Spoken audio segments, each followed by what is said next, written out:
Australia کے شہر Sydney کے بونڈائی ساحل پر دہشت گردی کے واقعے میں ملوث بھارتی شہری ساجد اکرم اور ان کے بیٹے نوید اکرم کے عالمی دہشت گرد نیٹ ورک سے تعلق کی تحقیقات جاری ہیں۔ بھارتی پولیس نے تسلیم کیا ہے کہ ساجد اکرم کا تعلق بھارتی شہر حیدرآباد سے تھا اور وہ 27 برس قبل تعلیم حاصل کرنے کے لیے 1998 میں آسٹریلیا منتقل ہوئے تھے۔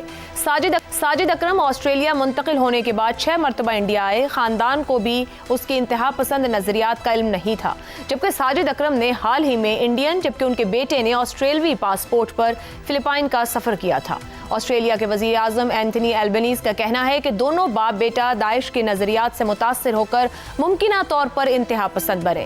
سیکیورٹی ذرائع نے دعویٰ کیا ہے کہ ساجد اور نوید اکرم عسکری تربیت لینے فلپائن گئے۔ بونڈائی ساحل پر دہشت گردی واقعے کے ساتھ ہی بھارتی میڈیا نے اپنی روایت کے مطابق پاکستان کے خلاف جھوٹا پروپیگنڈا شروع کر دیا کہ دہشت گرد کا تعلق پاکستان سے ہے اور پاکستان ہی اس دہشت گردی میں ملوث ہے، مگر چند ہی گھنٹے کے بعد جھوٹ بے نقاب ہو گیا اور دہشت گرد کا تعلق بھارت سے نکلا۔ 9/11 کے بعد جب پوری دنیا اور خاص طور پر مغرب میں دہشت گردی کے خلاف بھرپور فضا بننے لگی تو بھارت نے اس موقع کا فائدہ اٹھاتے ہوئے عالمی دہشت گردی کے لیے بھی پاکستان کو مورد الزام ٹھہرانا شروع کر دیا۔ امریکی صدور جب بھارت کا دورہ کرتے تو پاکستان کو بدنام کرنے کے لیے بڑے فخر سے یہ بتایا جاتا کہ دنیا کی دوسری بڑی مسلم آبادی ہونے کے باوجود بھارت میں کسی مسلمان کا تعلق عالمی دہشت گرد تنظیموں سے نہیں۔ بھارت نے کشمیر، شمال مشرقی ریاستوں، نکسلائٹ بیلٹ، ممبئی حملوں، اڑی، پلوامہ جیسے حملوں پر پاکستان کو بدنام کرتے ہوئے دنیا اور خاص طور پر مغرب کو یہ جتلانے کی کوشش کی کہ مغرب اور اسرائیل کی طرح اسے بھی گلوبل ٹیرر کا خطرہ ہے۔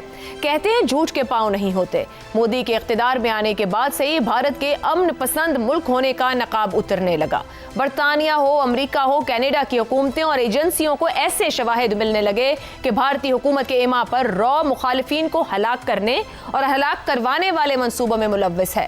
خود بھارت کے اندر زعفرانی دہشت گردی کے واقعات بھی دنیا کی توجہ حاصل کرنے لگے۔ سابق امریکی صدر اوباما نے دورہ بھارت میں اس جانب اشارہ بھی کیا، جبکہ راہل گاندھی جیسے بڑے لیڈر نے بھی زعفرانی دہشت گردی کا اعتراف کیا۔ اس سال اپریل میں پہلگام دہشت گردی کے واقعے کے بعد بھی بھارت نے پھر پاکستان مخالف کارڈ کھیلنا چاہا، مگر اب کی بار دنیا کے سامنے چلائی گئی یہ بھارتی فلم بری طرح سے فلاپ ہو گئی۔ یورپ، امریکہ، روس اور عرب ممالک نے بھارت سے پاکستان کے خلاف ثبوت مانگے۔ بھارت پاکستان کے خلاف کوئی ثبوت پیش نہ کر سکا۔ دنیا بھر کی طرف سے تحمل کا مظاہرہ کرنے کے مشورے کے باوجود بھارت نے پاکستان پر حملہ کیا اور ایسی شکست کھائی جسے آج بھی دنیا اور امریکی صدر ٹرمپ بھارت کو یاد کروا رہے ہیں۔ اس جنگ نے بھارتی میڈیا کے کھوکھلے پن کو بھی دنیا کے سامنے عیاں کر دیا۔ یہ میڈیا بھارتی عوام کو کبھی لاہور پر حملے اور کبھی کراچی پر قبضے کے جھوٹے خواب بیچتا رہا، اور اب آسٹریلیا میں ہوئی دہشت حملہ اس سلسلے کی آخری کڑی ثابت ہوا جس میں پاکستان کے خلاف جھوٹا پروپیگنڈا کسی بلبلے سے بھی کم وقت میں پھٹ گیا اور ثابت ہو گیا کہ دہشت گردی کا تعلق بھارت سے ہے۔ اسی صورتحال پر اسی زاویے پر گفتگو کریں گے۔ پینل میں ہمارے ساتھ ہیں شہزاد چودھری، زیغم خان، رضا رومی اور عامر احمد خان صاحب۔ پروگرام کا سوال آپ سبھی کے لیے۔ دہشت گردی کے خلاف خود کو مغربی دنیا کا حلیف سمجھنے والا بھارت خود عالمی دہشت گردی کا مرکز ثابت۔ بونڈائی دہشت گردی واقعہ بھارت کے عالمی امیج کو کس حد تک ڈیمیج کرے گا؟ زیغم صاحب۔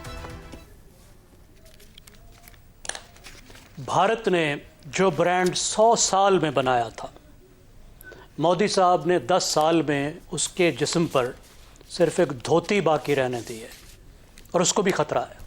دیکھیے، بھارت نے اپنا برانڈ پاکستان اور بھارت کے آزاد ہونے سے بھی پہلے بنایا تھا، اور بڑا کمال ہوشیاری سے بنایا تھا۔ اس کو ویسٹ کے ذہن کے مطابق ٹیلر کیا تھا۔ آفٹر آل ذہن ویسٹ کے پڑھے ہوئے لوگ تھے، ذہین لوگ تھے، اور کمال یہ ہے کہ انہوں نے جب نام رکھا اپنا انڈیا تو پاکستانی دریا کا نام چرا لیا۔ یہ نام پہلے کبھی استعمال نہیں ہوا تھا انگریز کے آنے سے پہلے، صحیح۔ اور قائد اعظم اس بات پہ بڑے ناراض بھی ہوئے تھے۔ اب جو ہوا ہے، آپ دیکھیے کہ ایک کام میں تو بھارت مکمل طور پر ناکام ہوا ہے، اور وہ ہے پاکستان کو دہشت گردی سے جوڑ کر سفارتی طور پر تنہا کرنے کی کوشش۔ آپریشن سندور کا اس کا جواز یہی تھا کہ پاکستان دہشت گردی کا مرکز ہے، پاکستان سے دہشت گردی ہوئی۔ کسی نے اس کے اس بیانیے کو نہیں خریدا کسی نے اس کی سپورٹ نہیں کی ڈپلومیٹکلی ماں سوائے اسرائیل اور افغانستان کے. اور دنیا واضح طور پر پاکستان کو دہشت گردی کے معاملے میں ایز پارٹ آف سولوشن دیکھتی ہے, ایز پارٹنر دیکھتی ہے. امریکہ جو ہم پہ الزام لگاتا تھا ڈبل گیم کا, اس کو دیکھ لیجئے کہ اس کے Michael Kurilla, general Michael Kurilla جو سینٹ کام کے چیف تھے, انہوں نے کیا کہا؟ انہوں نے کہا کہ Pakistan is a phenomenal partner in counter terrorism world. ابھی اس ملک کے بارے میں تو نہیں کہا جا سکتا جو خود دہشت گردی کا ایپی سینٹر ہو بقول بھارت کے. اور اسی عرصے میں آپ دیکھیے بھارت کی اپنی وارداتیں, کچھ کی طرف آپ نے اشارہ کیا, وہ کھل کے سامنے آنے لگی. کینیڈا کے ایک شہری, ایک سکھ شہری کو, ہردیپ سنگھ نجر کو 2023 میں قتل کروا دیا گیا, اور پورا ایک بشنوئی گینگ پکڑا گیا کہ بھارتی حکومت ایک کرمنل گینگ کے ذریعے سے جو اس کے سیاسی مخالف ہیں ان کو قتل کرنے کی, ان کو دہشت زدہ کرنے کی, ان کو نقصان پہنچانے کی کوشش کر رہی تھی. پھر امریکہ میں معاملہ آ گیا نکھل گپتا کا, کہ پتہ چلا کہ ایک بھارتی انٹیلیجنس آفیسر وہ لوگوں کو ہائر کر کے امریکہ میں بھی بندے مروانے کی کوشش کر رہا ہے. اور ابھی آپ یہ دیکھیے کہ انہوں نے نئے طریقے سے جب دوبارہ پاکستان کو اب پھنسانے کی کوشش کی, پاکستان کو اس معاملے میں لانے کی کوشش کی, تو وہ اس میں بھی ناکام ہوئے. لیکن جس کا دوسرا مرحلہ ہے, میرے خیال ہے اس میں ہمیں ابھی بہت کچھ کرنے کی ضرورت ہے, ابھی اس میں ہمیں صحیح کامیابی نہیں ملی. وہ ہے کہ بھارت کا اپنا چہرہ دنیا کو کیسے دکھایا جائے, کہ جب بھارت پاکستان میں دہشت گردی کرتا ہے تو اس سے کیسے بچ جاتا ہے. جب وہ مکتی بہنی کی ٹیررزم کو, اس کو ایک سپورٹ کر رہا تھا, پاکستان کے خلاف پراکسی وار کر رہا تھا, تو وہ کیسے کامیاب ہوا کہ وہ اس کو ایک آزادی پسندوں کی سپورٹ کے طور پر پورٹرے کرے. ٹھیک. اب یہ کیسے ہے کہ 20 سال تک امریکہ کے قبضے والے افغانستان میں بیٹھ کے وہ پاکستان کے خلاف دہشت گردی کر رہا تھا, مذہبی دہشت گردی بھی کر رہا تھا, بلوچ انسرجنسی بھی کر رہا تھا. اس وقت بھی ہمارے پاس ثبوت بھی ہیں, ایران سے بھی ہم نے ایک بندہ پکڑا, افغانستان بھی دوبارہ وہاں پہ ان کا ایک پراکسی بن گیا ہے. تو دنیا کو جو ہم نے ریلی کرنا ہے بھارت کی دہشت گردی کے خلاف, میرے خیال میں وہ اصل محاذ ہے جس میں پاکستان کو وہ کامیابی حاصل نہیں ہوئی جو ہونی چاہیے, تاکہ ہم بھارت کا ہاتھ روک سکیں اپنے خلاف دہشت گردی کے. ٹھیک ہو گیا, ٹھیک ہو گیا, درست. عامر صاحب, بھارت پاکستان کے خلاف یہ جو دہشت گردی کے معاملے پر ایک وکٹم ہوڈ کارڈ کھیلتا رہا ہے. اب جو کچھ واقعات جیسے زیغم صاحب نے بھی اوپر ذکر کیا, میں نے بھی ابتدائی میں بات کی کہ دنیا کے سامنے بھی چیزیں آنا شروع ہوئی, ان کے ملکوں میں جا کے کس طریقے سے را نے آپریٹ کیا ہے. پاکستان کے پاس یہاں سے آگے آپشنز ممکنہ کیا ہیں, how to gain in situation, جو کہ جسے زیغم صاحب کہہ رہے ہیں کہ اصل محاذ یہ ہے. دیکھیں عائشہ, ایک چیز جو کہ ابھی تک بھارت بڑی کامیابی سے کر رہا تھا, وہ اپنے آپ کو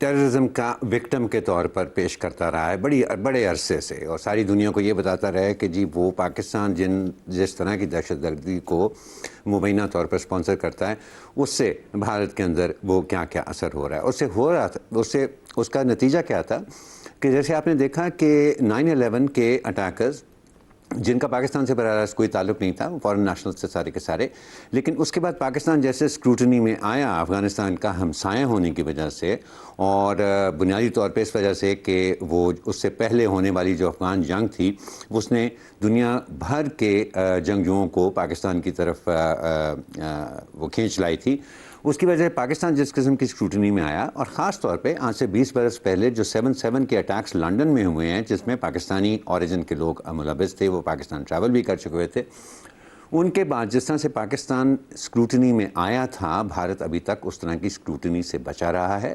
حالانکہ عائشہ, میں سمجھتا ہوں کہ بھارت کی اس وقت جو کلچرل پالیسیز ہیں, اسپیشلی وہ کلچرل پالیسیز جو کہ مذہب تک ایکسٹینڈ کرتی ہیں, اگر آپ ان کی اسکروٹنی شروع کریں گے اور ان کو اگر آپ دیکھیں گے تو یہ جو ونڈائی بیچ والا واقعہ ہے وہ ماند پڑ جائے گا. میں سمجھتا ہوں وہ جتنا بھی گھنانا واقعہ ہے وہ آٹے میں نمک کے برابر آپ کو لگنا شروع ہو جائے گا, جب آپ اس اسکیل آف ریڈیکلائزیشن اور اس اسکیل آف انتہا پسندی کو دیکھیں جو کہ بھارت میں ایز اے ڈائریکٹ رزلٹ جو مودی گورنمنٹ کی پالیسیز ہیں وہ اس کی وجہ سے جو وہاں پر ایک لہر اٹھی ہوئی ہے اس وقت انٹالرنس کی، میں اسے جنرلی اس کو ایز این انٹالرنس کی لہر کہوں گا، اس کا جو نتیجہ ہے نا جی، وہ 10 سے 15 سال بعد دنیا دیکھے گی، اور بھارت کو خود اندازہ ہوگا کہ اس حکومت نے، مودی سرکار نے ان کے ساتھ کر کے کیا گئی ہیں، ان کے معاشرے کے ساتھ، ان کی ثقافت کے ساتھ، ان کے اخلاقی اقدار کے ساتھ، اور سب سے بڑھ کے ان کی سیاست کے ساتھ۔ جیسے ہمیں ضیاء الحق کے جانے کے بہت بعد پتہ چلا تھا کہ ان کی جو پالیسیز تھیں وہ پاکستان کے معاشرے کے ساتھ کیا کر گئی ہیں۔ سو ایک چیز جو کہ میں سمجھتا ہوں اس واقعے کی وجہ سے as a direct result of this incident جو ہمارے سامنے ضرور آئے گی، وہ یہ ہے کہ بھارت کے اندر کیا کچھ پل رہا ہے، کیا کچھ ہو رہا ہے، اس میں گورنمنٹ کا کیا رول ہے، اس کے اوپر اب تھوڑی سی دنیا اس سے زیادہ اویئر ہو جائے گی۔ اور پہلے یہ جو ویسٹ کے اندر بھی 20 سال میں ہم نے ایک سوچ بدلتے دیکھی ہے کہ پہلے بہت مشکل تھا سمجھانا عائشہ ویسٹ کو کہ یہ جو آپ کی ریڈیکلائزیشن پرابلمز ہیں ان کو آپ ہوم گرون پرابلمز کی طرح ٹریٹ کریں، ہمیشہ باہر نہ دیکھیں کہ یہ بندہ کیونکہ اس کا اوریجن فلاں فلاں فلاں ملک ہے اس لیے یہ ہمارا مسئلہ نہیں ہے، یہ ایک امپورٹڈ مسئلہ ہے۔ یہ سمجھنے میں ویسٹ کو بہت زیادہ دیر لگی ہے۔ اسی طرح سے اب جب وہ بھارت کی طرف بھی تھوڑی سی اس کی اسکروٹنی شروع ہوگی، تھوڑی سی ذرا گہری نظر سے اس کو وہ دیکھنا شروع ہوں گے، دے ول آلسو ریئلائز کہ بھارت نہ صرف جو اپنے اندر جو انتہا پسندی کو بڑھاوا دے رہا ہے وہ ہمیشہ اس کے اندر نہیں رہے گی، اس کی ایکسٹرنل لنکیجز بھی ہیں، بھارتی بھی پوری دنیا کے اندر پھیلے ہوئے ہیں جیسے پاکستانی پوری دنیا کے اندر پھیلے ہوئے ہیں، اور اس کا کوئی اچھا نتیجہ نہیں نکل سکتا۔ تو یہ تو میرا خیال ہے ایک فوری طور پہ ایک تبدیلی دنیا کی سوچ میں بھارت کی طرف جو ہے وہ اس کی وجہ یہ واقعہ ضرور بنے گا۔ درست ہو گیا۔